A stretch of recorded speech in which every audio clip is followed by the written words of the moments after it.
దేవునికి వందనాలు. అందరికీ చేరి ఉన్న ప్రతి ఒక్కరికి వందనాలు.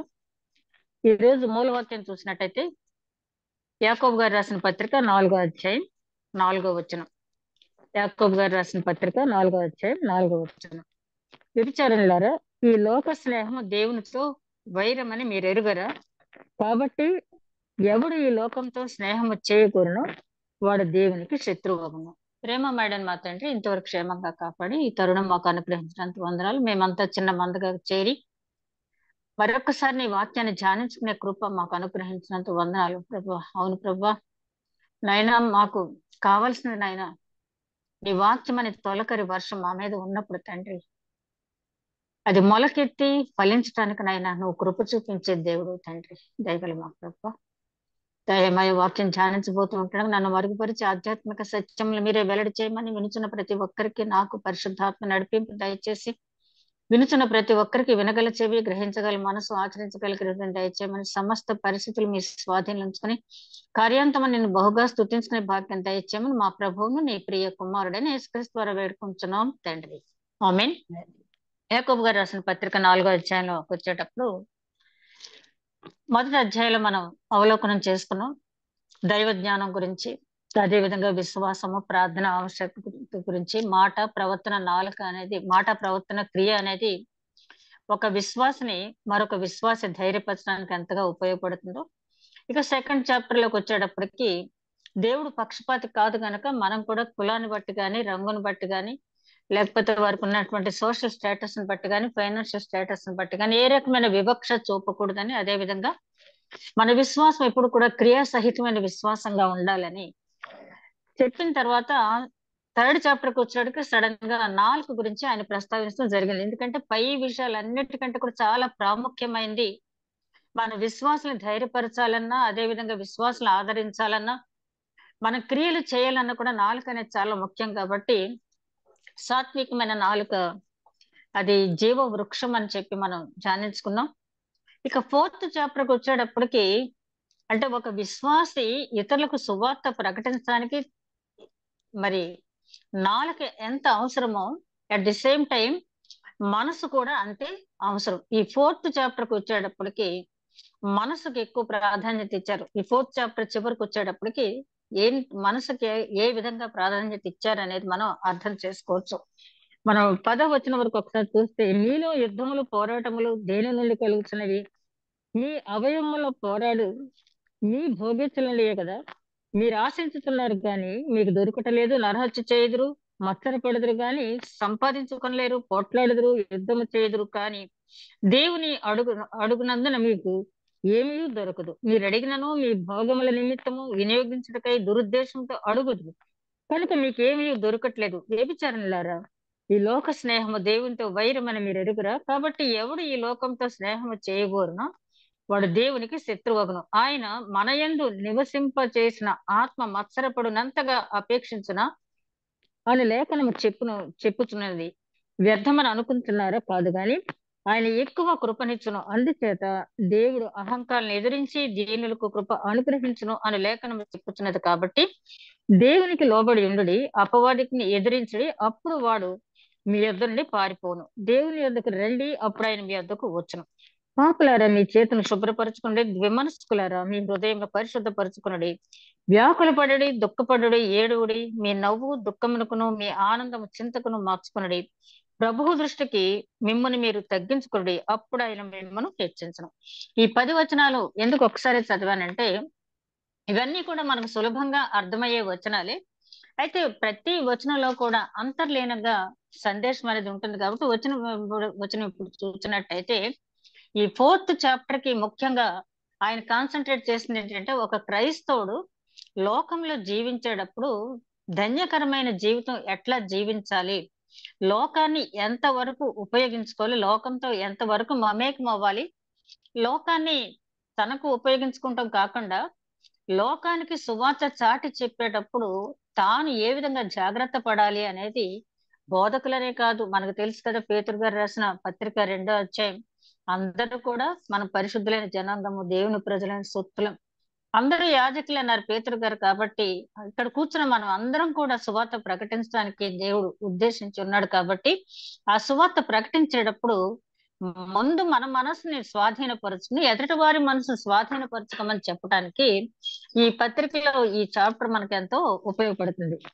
ధన్యకరమైన జీవితం జీవించాలి అని ప్రయత్నం చేసేటప్పుడు 2 రకాలైన పోరాటాలు ఎదుర్కొంటాం మనం. ఏంటి ఆ పోరాటాలంటే, ముందు ఎప్పుడైతే క్రైస్తవ్యాన్ని స్వీకరించి ఆ కొండ మీద ప్రసంగంలో చెప్పినటువంటి ఆ ధన్యతలన్నీ కూడా మనం ఆచరించడానికి మన సంసిద్ధులై ఆచరించడం మొదలు పెట్టావో అక్కడి నుంచే స్ట్రగుల్ మొదలవుతుంది. జనులు మనల్ని వెలివేస్తారు. యేసుక్రీస్తే స్వయంగా చెప్పారు, జనులు మిమ్మల్ని హింసించి దూషించి మీ మీద నిందలు వేస్తారు, చెడ్డ మాటలు పలుకుతారు అని చెప్పి. కాబట్టి ఆ స్ట్రగుల్ అనేది వెంటనే మొదలవుతుంది. ఇక రెండోది అంటే, అప్పటి వరకు చూడండి చాలా చెడు అలవాట్లతో ఉండి చెడిపోయిన వ్యక్తి గురించి ఎవ్వరు పట్టించుకోరు. కానీ యేసుక్రీస్తుని తెలుసుకుని మారు మనసు పొంది దేవుని వాక్యం మీద శ్రద్ధగా ఉంటూ బైబిల్ పట్టుకుని చర్చికి వెళ్ళేటప్పటికి వెంటనే ఇతనిలో మార్పు వచ్చింది కదా, చెడు అలవాట్లు అన్ని దూరం అయ్యాడు కదా, మంచి ప్రవర్తనకు వచ్చాడు కదా చెడు ప్రవర్తన నుంచి అని ఆలోచించడం మానేసి, అతని మీద నిన్నటి వరకు మొన్నటి వరకు ఇట్లా ఉన్న వ్యక్తి కదా, ఇట్లా ఉన్న ఆమె కదా అని చెప్పి ఆ రకంగా మాట్లాడటమే కాకుండా అతన్ని లేక ఆమెని ఎలిమినేట్ చేయటానికి ఎక్కువగా ప్రయత్నం చేస్తూ ఉంటారు. ఇప్పటికీ కూడా సమాజంలో అది జరుగుతూనే ఉంది. ఇక రెండవ పోరాటం ఏంటంటే, క్రైస్తవ విశ్వాసకి తనలో తాను పడే పోరాటం. ఈ పోరాటాన్ని జయించడం అనేది చాలా కష్టం. శరీరాశ, నేత్రాశ, జీవపుడం అని పౌలు గారు కూడా క్రీస్తుని పోలి నడుచుకుంటున్నాను, మీరు నన్ను పోలి నడుచుకోండి అని చెప్పినటువంటి మహానుభావుడు. రోమేలుకు రాసిన పత్రిక 7వ అధ్యాయం అంటాడు కదా, నాలో వేరొక గుణం ఉంది, చేయదగిన మేలు నేను చేయలేకపోతున్నాను, దానికి కారణం ఇదే అని చెప్పి. అంత మాత్రం చేత ఆయన ఆయనను మనం తక్కువ అంచనా వేయటానికి వీల్లేదు. ఎందుకంటే హృదయంలో జరిగే పోరాటాన్ని ఆయన మనకి వివరించి చెప్పాడు. ప్రతి ఒక్కరికి మనకి ప్రతి క్షణం, ముఖ్యంగా క్రైస్తవుడికి లోకంలో బయటికి వెళ్ళామంటే ఈ పోరాటం అనేది తప్పదు. ఈ శరీరాశ, నేత్రాశ, జీవపుడం అనేది యేసుక్రీస్తుకే తప్పలేదు. అపవాది అనేక రకాలుగా ఆయనకు ఆశ చూపించి లోపరుచుకోవాలని చూపించిన సంగతి మనకు తెలుసు. అదే విధంగా మనం కొరింథీయులకు రాసిన మొదటి పత్రిక 3వ అధ్యాయం 3వ వచనంలో చూస్తే, అసూయ, ద్వేషం, మత్సరం ఇవన్నీ కూడా ప్రకృతి సంబంధమైన అంశాలు, దైవ సంబంధమైన అంశాలు కాదు. ఇవన్నీ మనలో పెట్టుకుని దేవుణ్ణి ఆరాధించమనే సాధ్యమైన అంశము కాదు. ఒకవేళ అనుకోవచ్చు, ఈర్ష్య ద్వేషాలు మనకి ప్రతిసారి కనపడవు, కానీ ఆ టైం వచ్చేటప్పటికి ఆ ఈర్ష్య ద్వేషాలను జయించడం అనేది చాలా కష్టమైన విషయం. మనందరికీ తెలుసు కదా, ఒక ఒక ఆమె చాలా సౌందర్యవతి, నాకంటే అందగత్తెలు ఎవ్వరు ఈ ప్రపంచంలో ఉండరు, ఉండకూడదు కూడా అనుకుంటుంది. కానీ తన కుమార్తె తనకంటే అందంగా ఉండేటప్పుడు సహించలేకపోయిందంట ఆవిడ. తల్లి బిడ్డ యొక్క సౌందర్యాన్ని చూసంటే ఆ అసూయ ద్వేషం అనేది ఏ స్థాయికి వెళుతుందో మనకి అర్థం చేసుకోవటానికే మనం గమనించినట్లయితే, ఈ ప్రకృతి సంబంధమైన అంశాలు ఎక్కడి నుంచి వస్తాయంటే, మనం లాస్ట్ వీక్ ధ్యానించుకున్నాం కదా, 2 రకాలైన జ్ఞానాలు ఉన్నాయి ఈ లోకంలో. ఒకటి దైవ సంబంధమైన జ్ఞానం, 2 లోక సంబంధమైన జ్ఞానం. దాన్ని దయ్యాల జ్ఞానం అని కూడా అన్నారు. ఈ లోక సంబంధమైన ఈవిల్ థాట్స్ అనేవి ఈ మత్సరము, ఈ ద్వేషము, అసూయకి కారణాలు. పైనుండి వచ్చే జ్ఞానం గురించి ఆయన చాలా తక్కువ చెప్పాడు కదా. 3వ అధ్యాయం 17వ వచనంలో, పైనుండి వచ్చే జ్ఞానము మొట్టమొదట పవిత్రమైనది, తర్వాత సమాధానకరమైనది, మృదువైనది, సులభంగా లోబడినది, కనికరంలోను మంచి ఫలములతో నిండుకున్నది. ఇన్ని మంచి లక్షణాలు ఉన్నది దైవ సంబంధమైన జ్ఞానం. నిజంగా ఈ లక్షణాలన్నీ మనలో ఉంటే ఈ మత్సరానికి కానీ, అసూయకి కానీ, ద్వేషానికి కానీ ఆస్కారం ఉండదు. ఒక తల్లి బిడ్డను ప్రేమించే కంటే ఎవరు బిడ్డను ప్రేమించరు. కానీ అట్లాంటి తల్లిలో కూడా అట్లాంటి అసూయ వచ్చిందంటే, అంటే నాకంటే అందంగా ఉంటూ నేను సహించలేకపోతున్నా అంటే ఎక్సెప్షనల్ కేసు అనుకోండి అది. సాధారణంగా తల్లులు గాని తండ్రులు గాని తమ బిడ్డలు ఇంకా మనకంటే బాగుండాలని అనుకుంటారు. కానీ కొంతమందిలో అంటే ఒక్కొక్కరికి ఒక్కొక్క రకమైన మైనస్ పాయింట్ ఉంటది. ఒకరికేమో నాకంటే నా కొడుకు మించిపోయాడా అని సహించలేని వాళ్ళు కూడా ఉంటారు. అది ప్రకృతి సంబంధమైన, శరీర సంబంధమైనటువంటి అంశాలు. అందులో గలతీయులకు రాసిన పత్రిక 5వ అధ్యాయం 17వ వచనంలో, శరీరం ఆత్మకును, ఆత్మ శరీరమునకును విరోధముగా అపేక్షించును. ఎప్పుడు కూడా ఆత్మేమో చెడు మార్గంలోకి వెళ్ళొద్దు అని హెచ్చరిస్తూ ఉంటుంది. శరీరం ఏమో పర్వాలేదులే, ఇంకా చాలా జీవితం ఉంది కదా, మారు మనసు మనం పొందొచ్చులే అని చెప్పి అనుకుంటూ ఉంటది. నాకు తెలిసి ఒక పెద్ద మంచి ప్రాక్టీస్ ఉన్న డాక్టర్ గారు, ఆయనకి హస్తవాసి మంచిదని చాలా మంచి పేరు వచ్చింది. చాలా 2 చేతులు అంటే ఇంకా చెప్పలేం, అలా సంపాదించారు. చర్చ్ అంటే ఏంటో తెలుసు, వాక్యం అంటే ఏంటో తెలుసు. వాళ్ళ ఇంట్లో సేవకులు కూడా ఉన్నారు. ఆయన ఎప్పుడు అంటూ ఉండేవాళ్ళు, నేను బాప్తీసం తీసుకోవాలి. మ్యారేజ్ ఏదో పెద్దోళ్ళు చేసేసారు. అప్పట్లో బాప్తీసం అనేది లేదు. ఏదో అంబేద్కర్ మ్యారేజ్ ఏదో చేసేసుకున్నాను, కానీ బాప్తీసం తీసుకోవాలి అంటూనే ఉండేవారు. ఆయన దగ్గర దగ్గర ఆ మాట ఆయన ఒక 15 ఇయర్స్ పైన అన్నారు. వచ్చినప్పుడల్లా చర్చ్‌కి ఏదైనా కార్యక్రమానికి ఇన్వైట్ చేసినప్పుడు, నేను బాప్తీసం తీసుకోవాలని ఉంది, కానీ దానికి టైం ఉంది అని చెప్పి అనేవాళ్ళు. కానీ ఆ టైము దేవుడు ఆయనకి ఇవ్వకుండానే ఈ లోకాన్ని నుంచి ఆయన్ని తీసుకెళ్ళిపోయారు. ఎందుకు ఆయన బాప్తీసం తీసుకోలేదు అంటే, ఈ ఒక రకంగా ఆయన మెచ్చుకోవాలి. ఎందుకంటే ఎవరైనా అడిగినప్పుడు ఎందుకు మీరు బాప్తీసంకి వాయిదా వేస్తున్నారు అంటే, బాప్తీసం తీసుకున్న తర్వాత చాలా విషయాలు నాలో ఉన్నాయి, విడిచిపెట్టేయాలి. అలా విడిచిపెట్టకుండా బాప్తీసం తీసుకోవడం వల్ల ప్రయోజనం లేదు. కాబట్టి నేను బాప్తీసం తీసుకున్నాను అంటే వాటిలన్నిటిని విడిచిపెట్టేయాలి. ఆ విడిచిపెడతానికి ఇంకా నాకు సమయం ఉంది. అంటే ఇంకా ఇంకా సంపాదించాలనే కోరిక, ఇంకా ఇంకా ఏదో కూడబెట్టుకోవాలన్న ఆలోచన ఆయనకు ఉండబట్టి, కానీ దేవుడు ఏ సమయంలో మనందరం జ్ఞాపకం చేసుకోవాల్సింది ఏంటంటే, చాలా మంది రెండవ రాకడ అనేటప్పటికి మా చిన్నప్పటి నుంచి అంటున్నారు, మా తాతల టైంలో నుంచి అంటున్నారు. వచ్చినప్పుడు చూద్దాం అనుకునే వాళ్ళు చాలా మంది ఈ లోకంలో ప్రస్తుతానికి ఉన్నారు. అయితే రెండవ రాకడ ఎప్పుడొస్తదో, వస్తది తప్పకుండా. కానీ మనం ఈ లోకంలో ఎంతకాలం మనం ఉంటామో తెలీదు కాబట్టి, మనం ఎప్పుడు కూడా సిద్ధపాటు కలిగిన జీవితం జీవించి ఉండాలి. అయితే మనకన్నీ తెలుసు. నేను చెప్పిన ఆ డాక్టర్ గారికి అన్నీ తెలుసు. వాక్యం తెలుసు, యేసుక్రీస్తు చేసిన త్యాగం తెలుసు, సిలువ మరణం తెలుసు, అన్నీ తెలుసు. బాప్తీసంలో ఉన్న విశిష్టత కూడా ఆయనకు తెలుసు. అంటే చాలా మంది బాప్తీసం తీసుకుని దానికి విలువ లేకుండా జీవించే వాళ్ళు చాలా మంది ఉన్నారు. వాళ్ళకంటే ఆయన నయం అని చెప్పి నేను అనుకుంటాను. ఆయన చెప్పిన మాట ఏంటంటే, బాప్తీసం తీసుకున్నానంటే దానికి అనుగుణంగా నేను ఉండాలి కాబట్టి ప్రస్తుతానికి వాయిదా వేస్తున్నాను. ఇన్ని తెలిసిన ఆయన, ఒకడు సమస్తం సంపాదించుకుని తన ప్రాణం పోగొట్టుకుంటే ఏమి మేలు అన్న వచనాన్ని కనుక జ్ఞాపకం చేసుకున్నట్టయితే ఆ తక్షణమే అది తీసుకుని ఉండేవాళ్ళు.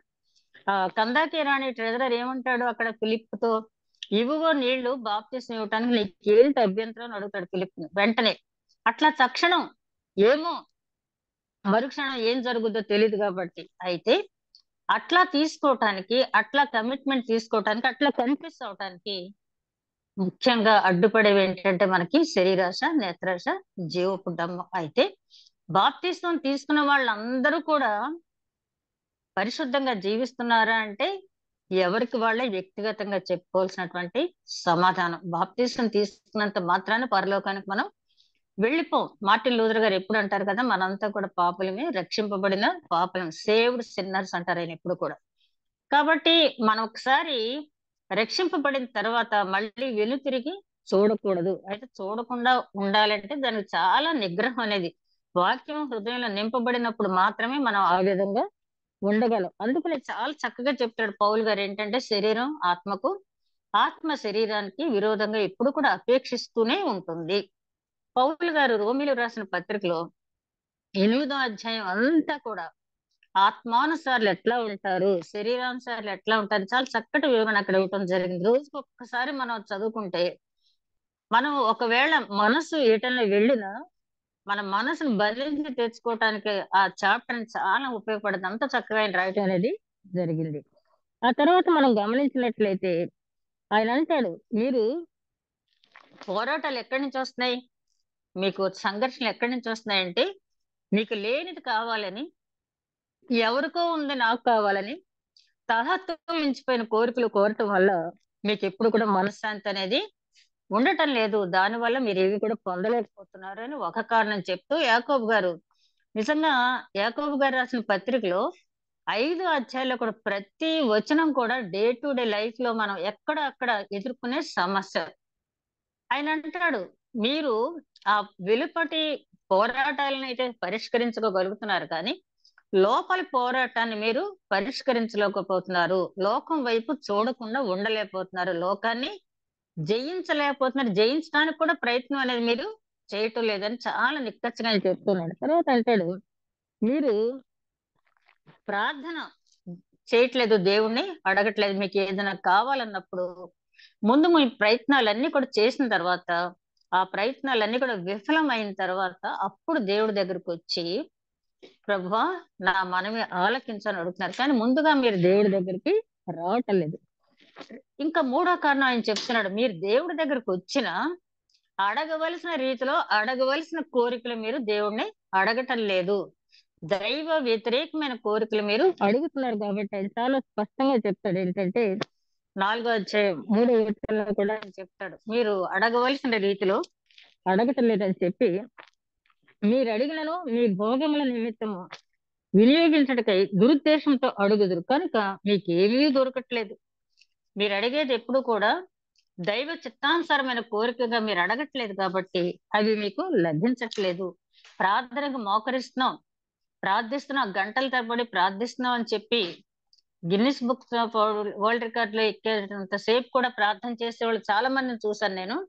అంతసేపు తప్పులేదు, ప్రార్థన చెయ్యాలి. కానీ ఆ ప్రార్థన చేసేటప్పుడు జ్ఞానయుక్తమైనటువంటి ప్రార్థన, జ్ఞానయుక్తమైనటువంటి కోరికలు, దైవ సంబంధమైనటువంటి జీవితాన్ని గురించి అడిగే ప్రార్థన దేవుడు ఆలకిస్తాడు. దీనికి బెస్ట్ ఎగ్జాంపుల్ చూడండి, దావీదు మహారాజు రాసినటువంటి కీర్తనలో 139వ సంకీర్తన తర్వాత చూడండి మీరు 23, 24 వచనాలు చూస్తే, దేవా నన్ను పరిశోధించి నా హృదయమును తెలుసుకొనుము. ఆయన అంటున్నాడు, ఎందుకంటే హృదయం అన్నిటికంటే మోసకరమైనది, అది ఘోరమైన వ్యాధి కలది. కాబట్టి మన హృదయాన్ని మనం పరీక్షించుకోలేం. కాబట్టి ఆయన దేవుణ్ణి అడుగుతున్నాడు, ప్రభా దేవా నా హృదయాన్ని ఒకసారి పరిశీలించండి, పరిశోధించండి అని చెప్పి అడుగుతున్నాడు. ఎందుకంటే మన హృదయంలో ఉన్న చెడు అంశాలు మనం తెలుసుకోలేము, మన మనసాక్షి ఒక్కొక్కసారి మభ్య పెడదు. కాబట్టి ఆయన చాలా డైరెక్ట్ గా దేవుణ్ణి అడుగుతున్నాడు, నా హృదయాన్ని పరిశీలించి పరిశోధించి తెలుసుకో, నన్ను పరీక్షించి నా ఆలోచనలు తెలుసుకో. చూడండి, హృదయాన్ని తెలుసుకో, తర్వాత ఆలోచనలు తెలుసుకో. ఈ మనసు అనేది చాలా ప్రమాదకరమైంది కదా. మనం ఇక్కడ కూర్చుంటాము, ఎక్కడెక్కడో ఉంటది కదా మనసు. మనసుకి హద్దులు లేవు, ఎక్కడికో వెళ్ళిపోద్ది. అందుకనే దావీదు మహారాజు అంటున్నాడు, ఆ మనసులో వచ్చే ఆలోచనలు కూడా తెలుసుకో ప్రభా. అంతకుముందు కీర్తనలో అదే కీర్తనలు అంటాడు కదా, యెహోవా నీవు నన్ను పరిశోధించి తెలుసుకునేన్నావు, నేను కూర్చుండుట నేను లేచుట నీకు తెలుసు అని చెప్పి ఆ కీర్తన అంతా కూడా, నేను ఏం చేసిన మాట నా పెదవికి రాకముందే నీకు తెలుసు, నేను సముద్ర గర్భంలో ఉన్నా నేనేంటో నీకు తెలుసు అని ఆయన అన్ని కూడా చెప్తూ చివరికి వచ్చేటప్పుడు అంటాడు, కాబట్టి నీవు నా హృదయాన్ని పరిశోధించు, అంత మాత్రమే కాదు నా మనసులో వచ్చే ఆలోచనలు పరిశోధించు. ఒక వ్యక్తి ఏదైనా పాపం చేశాడంటే కేంద్ర బిందువు ఏదనమాట, మనసులో. ఆ కాన్స్పిరసీ అనేది మనసులోనే ముందు బయలుదేరదు. కాబట్టి దావీదు మహారాజు అంటున్నాడు, ఆయన మహా తెలివైన వ్యక్తి కాబట్టి ముందు హృదయాన్ని పరిశీలించమంటున్నాడు. ఆ హృదయం అంతగా చెడిపోవటానికి కారణమైన ఆలోచనలు ఏంటో, నా మనసులో ఉన్న ఆలోచనలు ఏంటో చూడు ప్రభు అని చెప్పి ఆయన అంటున్నాడు, నీకు ఆయాసకరమైన మార్గము నా యందున్నదేమో చూడము. నేను బాగానే ఉన్నాను అనుకుంటున్నాను, నీ యందు భయభక్తులు కలిగి ఉంటున్నాను అనుకుంటున్నాను, కానీ నాలో నీకు ఆయాసకరమైన మార్గం ఏమైనా ఉంటే చూడు ప్రభు అని అక్కడితో వదిలేకుండా ఆయన కింద ఏమంటున్నాడు, నిత్య మార్గమున నన్ను నడిపించము. ఎంత చక్కటి ప్రార్థన, ఎంత చక్కటి కోరిక. నా హృదయాన్ని పరిశీలించు, నా ఆలోచనలు పరిశీలించు, అందులో నీకు ఆయాసకరమైన మార్గాలన్నింటినీ తీసేసిన తర్వాత నన్ను నిత్య మార్గం అంటే నిత్య జీవంలోకి వెళ్ళేటటువంటి మార్గములో నన్ను నడిపించు. ఇట్లాంటి ప్రార్థన దేవుడికి ఇష్టమైనటువంటి ప్రార్థన. దావీదు మహారాజు రాజు కదా, ఆ రాజు మీద నాకు జయం ఇవ్వు, లేకపోతే పలానా ఆ రాజు కుమార్తెను నేను చేసుకోవటానికి నాకు మార్గం సుగమం చెయ్యి, లేకపోతే ఆ కోటను పగలగొట్టి అక్కడున్న సంపత్తి తెచ్చుకోవటానికి నా మార్గం చూపని ఆయన అడగలేదు. కానీ ఎంత చక్కటి ప్రార్థన ఆయన చేసాడు ఒక రాజు అయ్యి ఉండి. మనం ఎట్లాంటి ప్రార్థన చేస్తున్నాం, ఒకసారి ప్రార్థిస్తున్నాము కానీ ఎందుకు పొందలేకపోతున్నాము అనేది ఒక్కసారి అందరం, ఇందులో ఎక్సెప్షన్ ఎవరికి కూడా మనకి లేదు. ఆ తర్వాత ప్రార్థన మనం గమనించినట్లయితే 69వ సంకీర్తన 18వ వచనంలో అంటాడు అదే దావీదు మహారాజు, నా హృదయంలో నేను పాపమును లక్ష్యం చేసిన ఎడల ప్రభు నా మనవి ఆలకింపకపోవును. ఎంత చక్కగా చెప్తాడు. నా హృదయంలో నేను పాపం లక్ష్యం చేస్తే ప్రభు నా మనవి ఆలకింపకపోవును. నా ప్రార్థన ఎందుకు ఆలకిస్తున్నాడంటే చాలా సార్లు అంటాడు ఆయన, నా చేతుల నిర్దోషత్వాన్ని చూసావు, నా యథార్థను చూసావు నువ్వు తండ్రి అని చెప్పి. ఎంత ధైర్యం ఉంటే ఆ మాట మనం చెప్పగలం. కాబట్టి నా నా హృదయంలో నేను పాపం లక్ష్యం చేస్తే దేవుడు నా మనవి ఆలకింపకపోవును. ఇదే మాటని యోహాను సువార్త 9వ అధ్యాయంలో ఆ పుట్టుగురుడు వాడు బాగుపడిన తర్వాత జరిగిన కాన్వర్సేషన్ అంటాడు, ఎవడైనా దేవ భక్తుడైతే ప్రార్థన దేవుడు వింటాడు గాని ఒక పాపి మనవి దేవుడు ఆలకిస్తాడా అని చెప్పి అంటాడు. అంటే ధర్మశాస్త్రం తెలిసిన వారు కూడా ఆ రకంగా మాట్లాడేవారు. కాబట్టి ప్రార్థన చేసేటప్పుడు ముందు నన్ను నిత్య జీవంలో నడిపించు తండ్రి అని మనం అడగాలి. రెండోది, మనలో మనం చెక్ చేసుకుని నాలో దేవుడు ఎదురుగుండా నిలబడి అడగటానికి నేను యోగ్యురాలనే యోగ్యుడిని అని చెప్పి మనం భావించి అడిగినప్పుడు ఆ ప్రార్థన ఫలితం మనం పొందుకుంటాం. అదే విధంగా ప్రార్థన చేయటం మాకు నేర్పించు తండ్రి అన్నప్పుడు శిష్యులకు ఆయన చక్కటి ప్రార్థన నేర్పించాడు కదా. మత్తయి సువార్త 6వ అధ్యాయం 9వ వచనం నుంచి 11వ వచనం వరకు. కొన్ని డినామినేషన్స్ వాళ్ళు ఈ ప్రార్థన పరలోక ప్రార్థన చెప్పొద్దు అంటారు, కానీ అబద్ధాలు చెప్పేస్తున్నారు ప్రార్థన చెప్పంటారు. కానీ ముందు అందులో ఏముంది, పరలోకం ఉందని మా తండ్రి మన మన తండ్రి పరలోకంలో ఉన్నాడని మనం ఒప్పుకుంటున్నాం. నీ నామం పరిశుద్ధపరచబడును గాకంటే ఆయన నామం పరిశుద్ధమైనదే, పరిశుద్ధపరచబడును గాకంటే నా వల్ల ఇతరుల వల్ల నీ నామం దూషింపబడుతుంది, అపవిత్రపడుతుంది. కాబట్టి ఆ నామాన్ని పరిశుద్ధపడేటట్టు మా క్రియలు మేము చక్కదిద్దుకోవాలి. ఇలా వచనం వెంబడి వచనం చూస్తే పరలోక ప్రార్థనలో మరి సమయం అయిపోద్ది కాబట్టి ఆ పరలోక ప్రార్థన గురించి వివరించి చెప్పాలంటే 1 hour పైనే పడదు. దాంట్లో ఉన్నటువంటి అంశాలన్నీ కూడా రోజుకు ఒక్కసారి ఆ పరలోక ప్రార్థన చేసేటప్పుడు మనం ఎక్కడికక్కడ ఆలోచిస్తూ చక్కగా ధ్యానిస్తూ ఆ పరలోక ప్రార్థన మనం చేసినట్టయితే చాలా ఉపయోగకరంగా మనకి ఉంటుంది. అందుకనే శిష్యులకి ఆయన చక్కటి ప్రార్థన, ఆ ప్రార్థన నేర్పించింది ఎవరు? దైవ కుమారుడు. కాబట్టి ఆ ప్రార్థన ఎప్పుడు కూడా ఇక దాన్ని మించిన ప్రార్థన అనేది లేదు.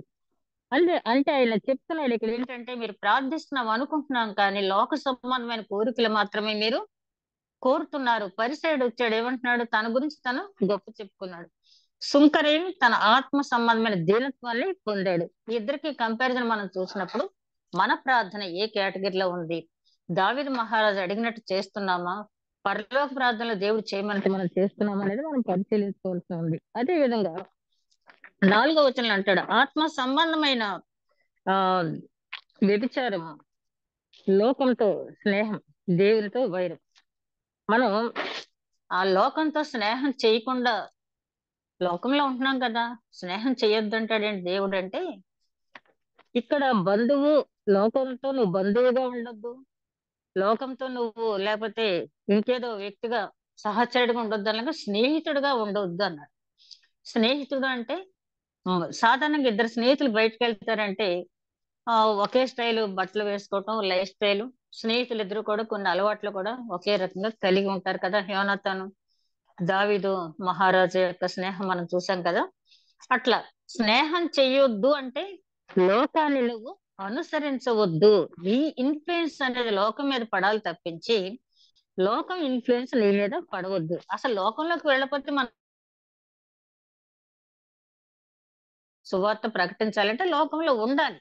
ఆ మాలిన్యం మనం అంటించుకోకుండా లోకంలో ఉన్న మాలిన్యాన్ని కడిగి వేయటానికి మనం సువార్త ప్రకటించాలి తప్పించి మనం ఆ మాలిన్యం అంటించుకోకుండా లోకంతో స్నేహం దేవునితో వైరం కాదా అంటే, దీన్ని చాలా మంది తప్పుగా అర్థం చేసిన వాళ్ళు కూడా ఉన్నారు. చాలా మంది 4 గోడల మధ్య తలుపులు వేసుకుని మేము పక్కన వాళ్ళతో మాట్లాడమండి, వాళ్ళు అనిలండి, వాళ్ళతో మేమేం మాట్లాడతామండి. అందుకు నేను చెప్పి ఒకసారి ఆ ఒక గ్రామంలో ఒక శతాధిక వృద్ధుడు ప్రయాణిస్తూ ఉన్నాడట. ప్రయాణిస్తూ ఉన్న టైంలో చీకటి పడింది. ఆ చీకటి పడితే ఆ శతాధిక వృద్ధుడు ప్రయాణించేటప్పుడు ఒక ఆయన ఎదురొచ్చాడంట. ఎక్కడికి వెళ్తున్నారు ఈ చీకటిలో, మీరు ఇంత పెద్ద వయసులో, రాత్రి మా ఇంటి దగ్గర ఉండండి అని చెప్పి తీసుకెళ్ళాడట. తీసుకెళ్లి అంతా పరిచర్యలు చేసిన తర్వాత మాటల్లో దేవుని వాక్యం చెప్పడానికి ఆయన ఉపక్రమించాడు. ఎందుకంటే తీసుకువెళ్ళిన ఆయన ఒక మత బోధకుడు, రబ్బీ, యూదుడు, మత బోధకుడు. కాబట్టి సహజంగా అది మతం బోధించడానికి, మార్గం బోధించడానికి ఉపక్రమించేటప్పటికి ఈ వృద్ధుడు అన్నాడంట, అయ్యా నేను నాస్తికుని, పరమ నాస్తికుని, దేవుణ్ణి నేను నమ్మను, నాకు వద్దు వాక్యం అన్నాడంట. అనేటప్పటికి ఈ వ్యక్తి అతని అతిథి అని కూడా ఆలోచించకుండా చాలా కోపం వచ్చేసి గెట్ అవుట్ అని చెప్పి అన్నాడు, ఫ్రమ్ మై హౌస్ అన్నాడు. అనేటప్పటికి ఇంక పాపం ఏం చేస్తాడు ఆ వృద్ధుడు, ఆ చలిలో బయటకు వెళ్ళిపోయాడు. అలా నడుచుకుంటూ వెళుతూ ఉంటే ఈ రబ్బీకి దేవుని స్వరం వినిపించిందంట. ఏంటి నువ్వు చేసిన పని, అతను ఎందుకు ఈ టైంలో పంపించేస్తావు అని చెప్పి. ప్రభా, అతను ఇలా చెప్తున్నాడు, నేను నాస్తికుణ్ణి, నేను దేవుడు వాక్యం వినను అంటున్నాడు, అట్లాంటి వాడిని నేను ఇంట్లో పెట్టిన ఎట్లా నిద్రపోగలను తండ్రి అన్నాడు. అంటే వెంటనే దైవస్వరం ఏం చెప్పిందంటే, అతను నాస్తికుడే కదా, నీకంటే నాకు బాగా తెలుసు, 100 సంవత్సరాలు భరించాను అతన్ని, ఒక్క రాత్రి నువ్వు భరించలేవా అని చెప్పన్నాడంట. వెంటనే తను చేసిన తప్పు తను తెలుసుకుని గబగబా వెళ్ళి వెనక్కి తీసుకొచ్చి కూర్చోబెట్టి మళ్ళీ ఆయనకి కాస్త వేడిగా లిక్విడ్ ఏది ఇచ్చిన తర్వాత అప్పుడు అతనే అడిగాడంట, ఏంటి ఇలా వచ్చి మళ్ళీ నన్ను తీసుకొచ్చావంట, అయ్యా నేను తప్పు చేశాను, నా దేవుడు నన్ను గద్దించాడు, అతను నాస్తికుడని తెలిసి కూడా ఈ సృష్టికర్త నేనని తెలుసుకోలేకపోయాడు, అతన్ని నేను 100 సంవత్సరాలు భరించాను, ఒక్క రాత్రి నువ్వు భరించలేకపోయావా అని చెప్పి నన్ను అడిగాడు. ఇట్లాంటి వాళ్ళ కోసం నేను సిలువ మరణం పొందాను కదా, నీలో సహనం ఏదని చెప్పి అడిగాడు నన్ను అని చెప్పి అడిగేటప్పుడు వెంటనే అతను పశ్చాత్తాపడి ఆ దేవుడి గురించి అన్ని విషయాలు విని అతను మారు మనసు పొందాడు. ఒక రాత్రి అతను సహించడం వల్ల ఎంత గొప్ప మేలు జరిగింది అంటే, లోకంతో స్నేహము వైరం అంటే, అతను నాస్తికుడు కాబట్టి సరేలే నువ్వు నాస్తికుడివి, నేను కూడా దేవుని మాటలు చెప్పనులే అని చెప్తే అది అతనితో కలిసి మనం అతనిలాగానే మనం ఉన్నట్టు. అలా కాకుండా నీ విధానం మార్చుకోకుండా, నీ లైఫ్ స్టైల్ అనేది మార్చుకోకుండా అవతల వాళ్ళని దేవుని వైపు మళ్లించగలగటానికి నువ్వు లోకాన్ని ఉపయోగించుకోవాలంటే తప్పించి, లోకంలోకి వెళ్ళాను కాబట్టి వాళ్ళతో పాటు నేను ఇదైపోయానని చెప్పి అనకూడదు. ఈ మధ్యలోకి చూస్తా ఉంటే మన అందరికీ ఎక్స్పీరియన్స్, ఏప్రిల్ మార్చి నెలలో ఈస్టర్ అయిన తర్వాత, ఈస్టర్ కు ముందు మంచి రోజులు చూసి ముహూర్తాలు, పెళ్లిళ్ళు, క్రైస్తవులంతా ముహూర్తాలు చూడటమే, క్రైస్తవులంతా కూడా మంచి రోజులు చూసి శుభకార్యాలు చేయటం. లోకానికి ఏ రకమైన సందేశం మనం ఇస్తున్నాం? ప్రతి విషయంలో, ప్రతి ఆస్పెక్ట్ లోను కూడా కోడలు తీసుకురావడానికి మంచి రోజు, లేకపోతే పెళ్లి కొడుకుని చేయడానికి మంచి రోజు. మన ఒక పాస్టర్ గారిని, చాలా విచారకరం, ఆదివారం పెళ్లి కొడుకుని చేస్తున్నారు. ఏంటంటే పాస్టర్ గారు అయినా మంచి రోజు అని చెప్పి వాళ్ళ ఇంట్లో వాళ్ళు ఆ రోజు పెళ్లి కొడుకుని చేస్తున్నాడు. లోకానికి ఏ రకమైన సందేశం వస్తుంది? ఇంకా నువ్వు శకునాలు చూసి, ఇంకా మంచి రోజులు చూసి ఇట్లా ఉన్నట్టయితే ఏ రకమైన సందేశం మనం ఇవ్వగలం? వాళ్ళు ఏమనుకుంటారు, మనము వీళ్ళు ఒక్కటే అని చెప్పి. ఆ రకమైన సందేశాన్ని అంటే, నీ ఫ్రెండ్షిప్ పోకూడదని చెప్పి వాళ్ళతో కలిసి నువ్వు కూడా అట్లాంటి పనులు చెయ్యకూడదు. దేవుడిచ్చిన రోజులు 365 రోజులు కూడా మంచి రోజులే, దేవుడిచ్చిన రోజులు అని చెప్పి మనం ఒక మాదిరిగా మనం ఉండాలి. అది దేవునితో ఆ, అది లోకంతో స్నేహం చెయ్యొద్దన్నమాట. అది అదే విధంగా 6వ వచనం చూస్తే, గర్విష్ఠుల్ని ఎదిరించి దీనులకు తన కృప అనుగ్రహించును. మనందరికీ తెలిసిందే, ఎప్పుడు కూడా దేవుడు గర్విష్ఠులు, చాలా రిఫరెన్స్లు ఉన్నాయి బైబిల్లో చెప్పాలంటే, సామెతల గ్రంథంలోనే చాలా ఉంటాయి. నాశనమునకు ముందు గర్వం నడుస్తుందని చెప్పి. అదే విధంగా బెస్ట్ ఎగ్జాంపుల్ మరియమ్మ గారు చేసిన ప్రార్థన చూస్తే, ఆయన యేసుక్రీస్తు పుట్టక ముందే పరిశుద్ధాత్మ చేత ప్రేరేపింపబడి ప్రవచించిన ప్రవచనం, ఆయన దీనులకు కృపను అనుగ్రహిస్తాడు, గర్విష్ఠుల సింహాసనం నుంచి పడదోసి దీనులకు కృప అనుగ్రహిస్తాడని చెప్పి ఆవిడ ప్రవచించడం జరిగింది. అలాగే ఎస్తేరు గ్రంథాలు చూసినట్టయితే, మరి అహష్వేరోషు వష్టిని రమ్మనేటప్పటికి ఆమె రానని తిరస్కరించడం వల్ల, ఆ గర్వం చూపటం వల్ల, అంటే చాలా మంది అంటారు ఆ టైంలో భార్యను రమ్మంటం ఏంటి అంతమంది ముందు అని. అది సెకండరీ థింగ్. ముందు వెళ్ళిన తర్వాత తన భర్తని తర్వాత అది మంచిది కాదు అని చెప్పి తర్వాత మనం మార్చుకోవాలి తప్పించి, 10 మందిలో ఉన్న భర్త, అది కూడా రాజు, రమ్మని చెప్పినప్పుడు వెళ్ళకపోవడం అని చాలా గర్వపు ఆలోచన అది.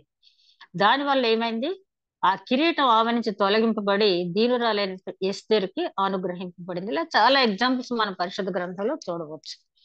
గర్విష్ఠుల పట్ల ఎప్పుడు కూడా దేవుడు వ్యతిరేకమైన, గర్విష్ఠులను చూచి నేను దుఃఖిస్తున్నాను అంటాడు ఇర్మీయా గ్రంథంలో. కాబట్టి గర్వం అనేది మనకి ఉండకూడదు. అదే విధంగా దేవునికి లోబడి అపవాదిని ఎదిరించండి. ఈ మాట చదవటానికి మనకు చాలా బాగుంటది, కానీ దేవునికి లోబడి అనేది మనం ఎక్కువగా పట్టించుకోం. అపవాదిని ఎదిరించడానికి మనం చాలా ప్రయత్నం చేస్తాం.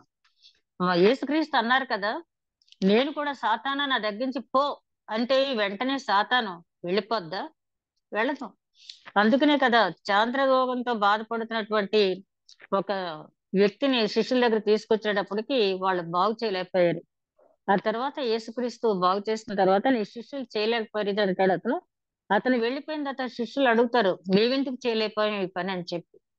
మార్క్స్ వార్త 9వ అధ్యాయంలో అప్పుడే రూపాంతరం కొండ దగ్గర నుంచి కిందకి దిగి వచ్చిన టైంలో ఒక ప్రార్థన వల్ల మాత్రమే ఇది జరుగుతుందని కింద ఫుట్ నోట్స్ లో ఉపవాసం అంటే దేవుడితోటి సహవాసం చేసిన వాళ్ళు మాత్రమే అపవాదిని ఎదిరించగలరు.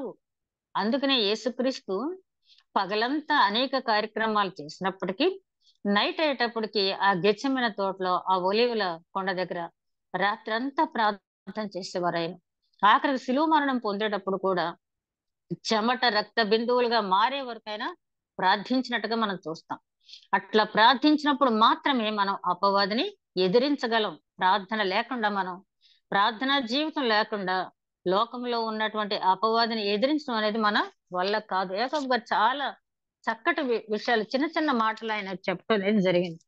అదే విధంగా ఆయన అంటాడు 8వ వచనంలో, హృదయం పవిత్రతో ఆయన్ను సమీపించండి.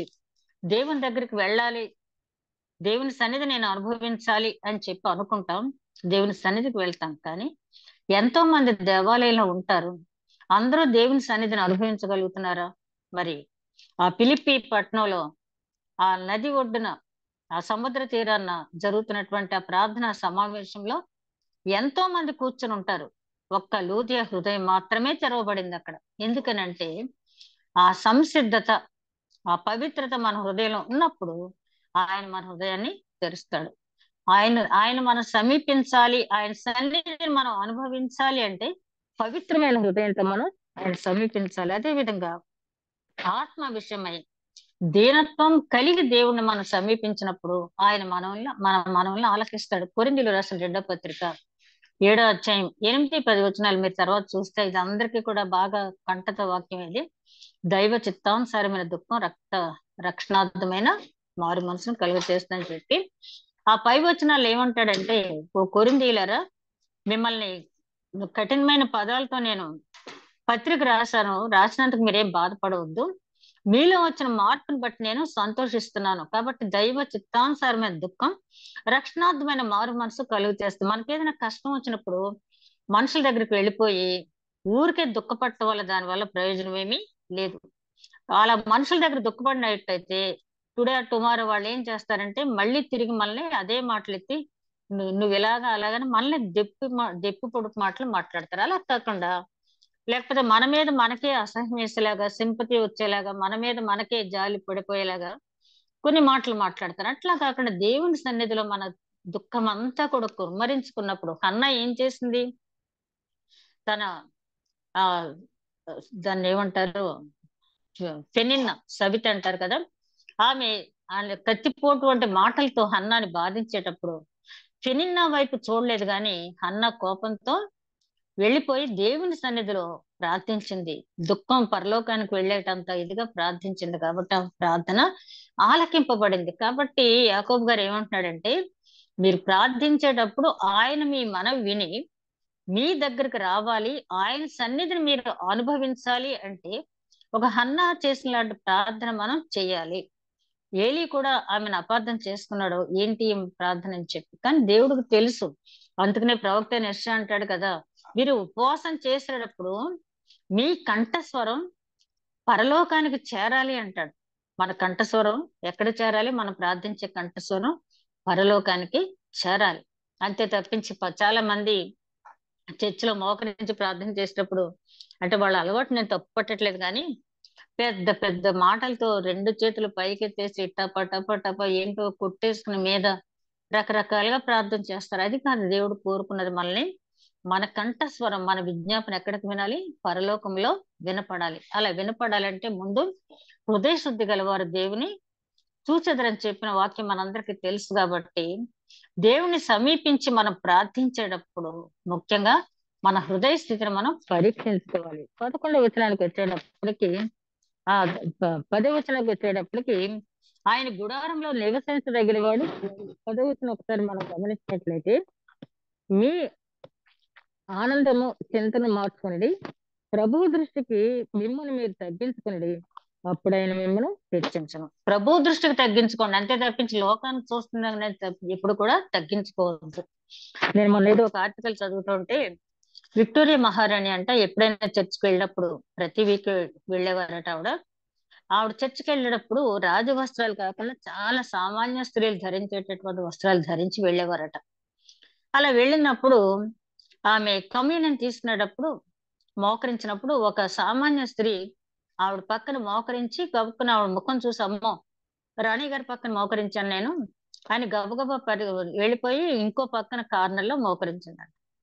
ఈవిడ మళ్ళీ లేచి వెళ్ళి ఆమె పక్కనే మోకరించి చెవిలో చెప్పిందంట, ఇక్కడ అందరం సమానమే బల్ల దగ్గర, నువ్వేమి వెళ్ళొద్దు, నువ్వు నేను సమానమే అని చెప్పారు. అంటే తగ్గింపు. అయితే అది అప్పటి వరకు ఆపేశాడు ఆర్టికల్. అయితే నాకు అనిపించింది ఈ తగ్గింపు అనేది విక్టోరియా మహారాణి బాగానే చేసింది, మంచి మెసేజ్ ఇచ్చింది అక్కడ కూడా. కానీ అంతర్గతంగా కూడా ఈ తగ్గింపు అనేది ఉండాలి. ఇప్పుడు మనందరికి తెలిసింది ఆ రాణివాసంలో వాళ్ళు వివాహాలు చేసేటప్పుడు వాళ్ళ స్టేటస్ తగిన పిల్లల్ని చేస్తారు తప్పించి ఒక సామాన్య స్త్రీని గాని ఒక సామాన్య యువకుని గాని వాళ్ళు చేసుకోవటానికి ఇష్టపడరు. అలా చేసుకుంటే వాళ్ళ మీద చాలా కక్ష సాధింపులు అనేవి ఉంటాయి. ఒక క్రైస్తవుడుగా అంటే వాక్యం తెలిసిన కుటుంబంగా వాళ్ళు ఆ విధంగా ప్రవర్తించకూడదు కదా. ఇక్కడ మోకరించి సామాన్య స్త్రీ దగ్గర ఆవిడ ఉండటం అనేది మంచిదే, మంచి సందేశాన్ని ఇచ్చింది. కానీ అంతకంటే దేవుడు కోరుకునేది ఏంటంటే నీవు హృదయంలో యథార్థతను సత్యసంధతను నువ్వు కోరుకుంటా ఉంటాడు దావీదు మహారాజు ప్రభువుతో. మన హృదయంలో ఉన్న యథార్థత, మన హృదయంలో ఉన్నటువంటి సత్యసంధత్వం అనేది ఆయన కోరుకుంటాడు. కాబట్టి మనం బయట వినయంగానే ఉండాలి. అంతకంటే ముఖ్యంగా దేవుడు మన హృదయాన్ని పరిశీలించినప్పుడు మన హృదయం ఎప్పుడు కూడా దీనంగా ఆయనకి కనపడాలి. అంతే తప్పించి ముఖం దీనంగా కనపడటం, లేకపోతే ఏదో 4 రోజుల నుంచి భోజనం చేయకుండా ఉన్నట్టు ఉపవాసం చేసినట్టు కనపడటం కాదు, కానీ మన హృదయంలో దీనత్వం అనేది ఆయనకి కనపడాలి. ఆయన గుడారంలో నివసించేవాడు ఎవరు అంటే మనకి సంకీర్తన 15 అధ్యాయంలో చాలా చక్కటి మాటలు, ఇప్పుడంతా నాకు చదవటానికి అవకాశం లేదు కానీ ఆయన గుడారంలో నివసించదగిన లక్షణాలన్నీ కూడా కీర్తన 15 సంకీర్తనలు అనేది ఇవ్వటం జరిగింది. అదే విధంగా ధర్మశాస్త్రం నీవు తీర్పు తీర్చడానికి ఎప్పుడు కూడా ప్రయత్నించవద్దు. ధర్మశాస్త్రంలో చెప్పినటువంటి మాటలు వాటి గురించి, ఆ చట్టాల గురించి నువ్వు ఎప్పుడు కూడా తీర్పు తీర్చడానికి, అసలు ఎదటి వ్యక్తికి నువ్వు తీర్పు తీర్చడానికి పని చెయ్యొద్దు. అది మనకు నూతన నిబంధనలకు వచ్చేటప్పటికి 1 వేలు నువ్వు చూపిస్తే 4 వేలు నిన్ను చూపిస్తున్నా అని చెప్పి ఒక చిన్న ఎగ్జాంపుల్ మనం నేను చూస్తే 2 స్నేహితులు ఉన్నారంట. అందులో ఒక అతను మంచి వేటగాడు, రెండో అతనికి అంత బాగా ప్రొఫెషనలిజం రావటం లేదు. మొదట అతను చూసి కొంచెం అసూయ పడతా ఉంటాడు ఎప్పుడు. ఇతను వెళ్ళగానే ఏదో ఒకటి మంచి వేటను కొడుతున్నాడు ఇతను, నేను ఎందుకు చేయలేకపోతున్నాను అసూయతో ఉంటాడు. ఓసారి ఈ మొదటి వ్యక్తి తన గన్ తీసుకుని వెళ్ళిన వెంటనే రెండో వ్యక్తి కూడా వెళ్తాడు. వెళ్ళి ఎవరు లేని సమయంలో ఆ మొదటి వ్యక్తిని షూట్ చేసేసి మెదలకుండా ఇంటికి వచ్చేస్తాడు. ఆ మొదటి వ్యక్తి చనిపోతాడు. ఎవరు చంపేశారు అనేది కూడా తెలీదు. ఒక ఒలీవల చెట్టు దగ్గర ఆ శవం పడి ఉంటుంది. ఆ తర్వాత మామూలుగానే ఏ జంతువో ఏదో చేసి ఉంటుందని చెప్పి అనుకున్నారు, అయిపోయింది. ఆ తర్వాత 20 సంవత్సరాల తర్వాత ఈ మొదటి వ్యక్తి కుమారుడు కూడా బాగా వేట అంటే ఇష్టం అంట. అతను మామూలుగా ఒకసారి గన్ తీసుకుని వేటకి వెళ్తే అనుకోకుండా ఈ రెండో వ్యక్తి అటుగా వెళ్తుంటే అతను తగిలి చనిపోయాడంట. ఈ కుర్రాడు వచ్చి చాలా బాధపడుతున్నాడంట. బాధపడతా ఉంటే, వద్దొద్దు బాధపడద్దు, ఒకనొక టైంలో నీ తండ్రిని నేను ఇలా చంపేశాను, ఎవరు చూడలేదు అనుకున్నాను, కానీ దేవుడు చూశాడు, దేవుడు పక్షపాతం లేదు, అందుకనే చెప్పారు కదా పగ తీర్చుకున్నట నీ వంతు కాదు, జీవము గల దేవుని చేతిలో పట్ట మహా భయంకరం అని చెప్పాడు దేవుడు. కనీసం నీ తండ్రిని చంపేసినది కూడా నాకు మారు మనసు అనేది రాలేదు, నా జీవితం ఎప్పుడు కూడా అలాగే ఉంది, అందుకే దేవుడు నాకు టైం ఇచ్చాడు కానీ ఆ 20 సంవత్సరాలకు నేను ఉపయోగించుకోలేకపోయాను, చివరికి ఈ విధంగా మరణించాను, ఏమీ బాధపడద్దని చెప్పి చనిపోయాడంట. అంటే నువ్వెప్పుడు కూడా తీర్పు తీర్చడానికి ప్రయత్నించవద్దు, పగ తీర్చుకొనుట నా వంతు అన్నాడు. ఎదుటి వారి విషయంలో నీకు ఏదైనా నచ్చంది ఉంటే వదిలేయి, ఆ దేవుడికి అప్పచెప్పేయి, అంతే తప్పించి నువ్వు కక్ష తీర్చుకోవడానికి ప్రయత్నిస్తే చివరికి హత్యల వరకు, నరహత్యల వరకు, ఈ ప్రారంభ వచనాల్లో 4వ అధ్యాయంలో అదే కదా అంతవరకు వెళ్ళొద్దు. అదే విధంగా తీర్పు ఎప్పుడు కూడా నీ పని కాదు. దేవుని చిత్తం లేకుండా కార్యక్రమాలు నేను ఇందాక చెప్పాను కదా, మనం ఒక మ్యారేజ్ మొదలు పెట్టామంటే ముందు మనకు కావాల్సిన అన్ని ఏర్పాటు చేసేసుకుంటాం. అప్పుడు ఎవరికైనా చెప్పేటప్పుడు దేవుని చిత్తం వల్ల అండి మా అబ్బాయికి మ్యారేజ్ సెటిల్ అయిందండి, దేవుని చిత్తం వల్ల అండి మా అమ్మాయికి మ్యారేజ్ సెటిల్ అయిందండి అని చెప్తాం. కానీ ముందు ఎవరి చిత్తం నెరవేర్పు జరిపించాం? మనది. అలా కాకుండా అబ్రహాం జీవితంలో మనం చూసినట్టయితే ఏమంటాడు? చక్కటి మాట అంటాడు ఎలియాజరుతో, నువ్వు వెళ్ళు, నీకంటే ముందు నా దేవుడు తన దూతని పంపిస్తాడు అంటాడు.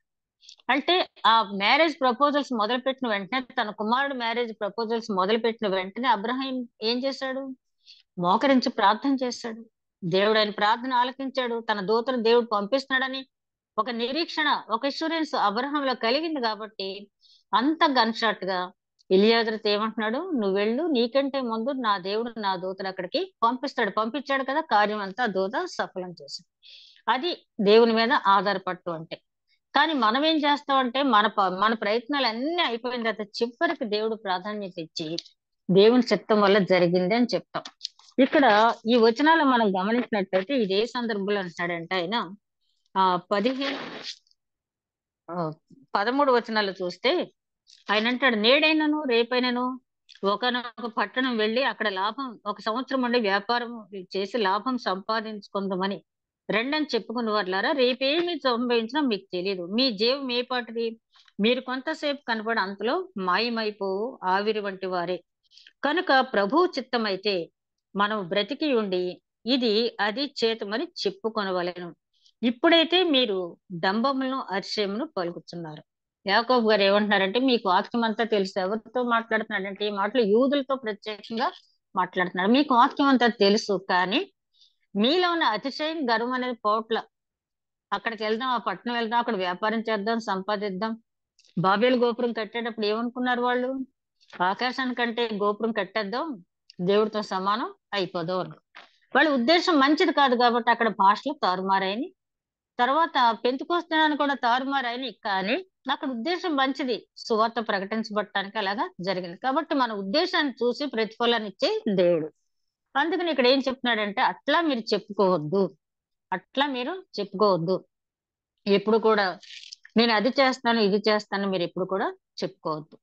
ఎందుకంటే అది మీ చేతిలో లేదు. దేవుని చిత్తానికి వదిలిపెట్టండి. అపోస్తలుల కార్యాలు 21వ అధ్యాయంలో దేవుని చిత్తానికి వదిలిపెడతాం అంటే ఏంటో ఆ 21వ అధ్యాయం 14 వచ్చిన తర్వాత మీరు చూడండి. పౌలు రోమా ప్రయాణమై వెళ్ళేటప్పుడు అక్కడ అగబు అనే ప్రవక్త ఉంటాడు. అతను ఏం చేస్తాడంటే ఒక టవల్ తీసుకుని తన కాళ్ళని చేతుల్ని కట్టి చూపించి, ఇదిగో ఈ మనుషుని రోమ పట్టణంలో బంధిస్తారు కాబట్టి అక్కడికి వెళ్ళొద్దు అని చెప్తాడు. అప్పుడు పౌలు ఏమంటాడంటే, నన్ను ఎందుకు ఇలా గుండెలు అవిసిపోయేలా చేస్తున్నారు, నేను మరణాన్ని సిద్ధపడే వెళ్తున్నాను అక్కడికి, ఆటంకపరచవద్దు దేవుని కార్యానికి అంటాడు. అప్పుడు అక్కడ ఉన్న వారందరూ కూడా ముందు ఆటంకపరుస్తారు, కానీ ప్రభు చిత్తం ఎలాగుంటే అట్లాగే జరుగుద్ది. ప్రభు చిత్తానికి మనం ఆటంకపరిచే వాళ్ళగా మనం ఉండకూడదు. ఒక్కొక్కసారి మనకు తెలియకుండానే ప్రభు చిత్తానికి ఆటంకపరిచే వాళ్ళగా ఉంటాం. పేతురు కూడా మత్తయి సువార్త 16వ అధ్యాయంలో అంటాడు కదా, ప్రభువా నీకు అది ఎప్పుడు దూరమగును గాక అంటాడు. అంటే నన్ను సిలువ వేస్తారు ఇలాగని ఆయన చెప్పేటప్పటికి, నీకు అట్లాంటి మరణం వద్దు ప్రభువా, అది నీకు దూరమగును గాక అంటాడు. ఎందుకంటే పాపం తెలియదు కదా, ఆయన మరణిస్తేనే గాని మనకు నిత్య జీవం లేదని అది గ్రహించలేదు. కాబట్టి తనకున్నటువంటి వాత్సల్యమే చూసుకున్నాడు, కానీ దేవుని కార్యాన్ని ఆలోచించలేకపోయాడు. కాబట్టి ఆయన ఏమన్నాడు? సాతానా నా వెనుకకి పో అన్నాడు. మనకు తెలియకుండానే ఒక్కొక్కసారి ప్రభు కార్యాలకు అడ్డుపడుతున్నామేమో, మనం ఎంత ప్రయత్నించినా జరగట్లేదు అంటే అది ప్రభు చిత్తం కాదు అని వదిలిపెట్టాలి. నాకు తెలిసినటువంటి ఒక మంచి గాయని ఒక ఆవిడ ఉంది.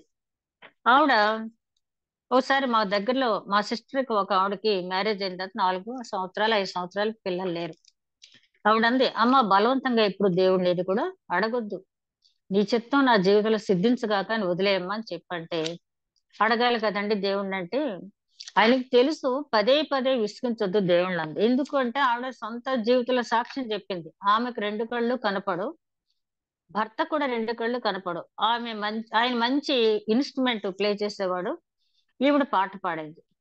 మరి దేవుని చిత్తం ఏమైందో వీళ్ళకి తెలియకుండా పదే పదే ప్రభా మాకేం లాభం పిల్లలు లేకపోతే అని చెప్పి, ఏదో దమస్కు ఎలియాజరే కదా నా ఆస్తికి వారసుడు అబ్రహాం మాట్లాడినట్టుగా వీళ్ళు కూడా అలా మాట్లాడి దేవుణ్ణి పదే పదే అడిగిన తర్వాత పిల్లలు పుట్టారు. కానీ చాలా విచారం ఏంటంటే ఇద్దరు మగపిల్ల ఇద్దరు ఆడపిల్ల నలుగురికి కూడా అంధత్వమే. ఆవిడంటది దేవుడు తెలుసు నాకు పుడితే పిల్లలు ఎలాగుంటారు, అందుకనే నాకు సంతానం ఇచ్చి నన్ను బాధపడడం ఇష్టం లేక ఆయన ఇవ్వలేదు. కానీ నేను ఊరుకోకుండా దేవుని పదే పదే అడిగిన ప్రభువా నీ చిత్తమే నా జీవితంలో సిద్ధించును గాక అన్నట్లయితే మరొక రకంగా ఉండేదేమో. అంటే అందరికి అలా జరుగుద్దని కాదు. కొన్ని కొన్ని విషయాలు మనం ఎంత ఆ చూడండి బిలాము చూడండి గ్రహించుకోలేకపోయాడు.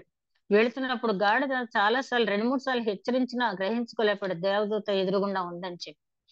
చివరికి ఆ గాడిద కింద పడిపోయినప్పుడు గాని బిలాంకి తెలిసి రాలేదు. అలాగా ఒక్కొక్కసారి దైవ చిత్తం మనకు తెలియకుండానే మనం ప్రవర్తిస్తూ ఉంటాం. అందుకని యాకోబు గారు ఏమంటున్నారంటే ఏ పని చేసినా దేవుని చిత్తానికి వదిలిపెట్టండి, రేపేం జరుగుద్దో మీకు తెలీదు. మనం చూసాం కదా ఆ తైవాన్ లో ఆ భూకంపం అనేసి అంతస్తులో ఉన్నటువంటి భవనాలు పడిపోవటం, ఇట్లాంటి సంఘటనలు రోజు మనం ఎన్నో చూస్తున్నాం. అట్లా జరుగుద్దని కనీసం ఆ బిల్డింగ్ లో నిద్రపోయే వాళ్ళు కూడా తెలియదు కదా.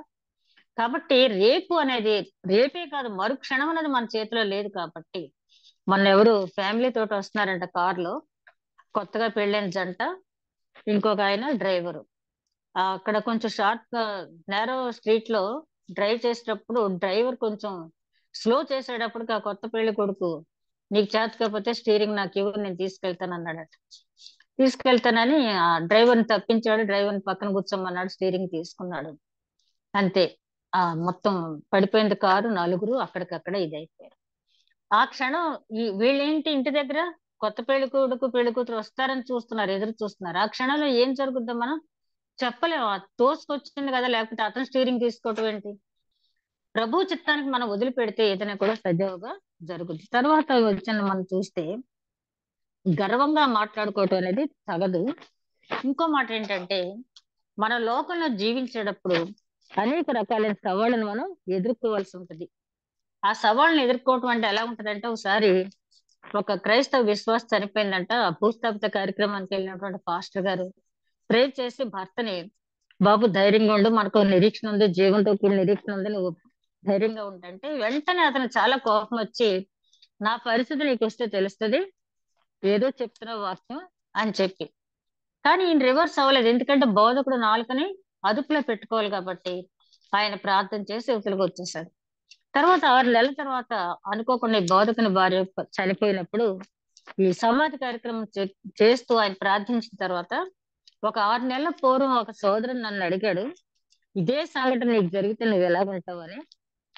అదే చెప్తున్నాను. ఆ రోజు అతనికి ఎలా చెప్పానో ఇప్పుడు నేను అలాగే ఉన్నాను. ఎందుకంటే నా భార్య రక్షింపబడింది, నేను రక్షింపబడిన వాడిని. ఒక రోజు నా భార్య నేను కలుసుకుంటానని విశ్వాసం నాకు ఉంది. ఆ నిరీక్షణతో నేను ఉన్నాను, దుఃఖపడను లేనని చెప్పి అన్నాడంట. వెంటనే ఆ సమీపంలోనే ఉన్నాడంట ఆ వ్యక్తి. అయ్యా నేను తప్పు మాట్లాడాను, నన్ను క్షమించండి, నాకు రక్షణ మార్గం ఇంకా బాగా నాకు బోధించండి అని అడిగాడు. అందుకని సవాళ్ళు వచ్చినప్పుడు కొంత మనం ఓపిక పడితే మనం సువార్త ప్రకటించగలం. చివరిగా మేలు అంటే మీకు తెలిసి కూడా మేలు చేయకుండా ఉండొద్దు. ఇక్కడ క్రైస్తవ భాషలో మేలు అంటే ఆత్మ రక్షణార్థం మనల్ని కృషి చేయమన్నాడు దేవుడు.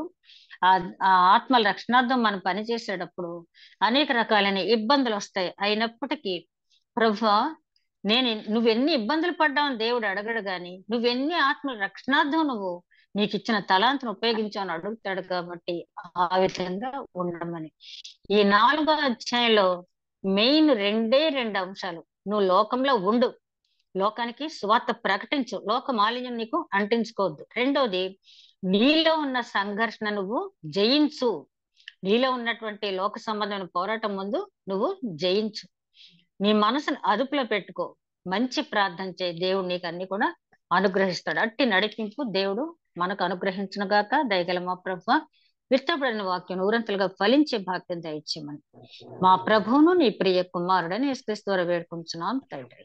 ఆమేన్. ఆమేన్.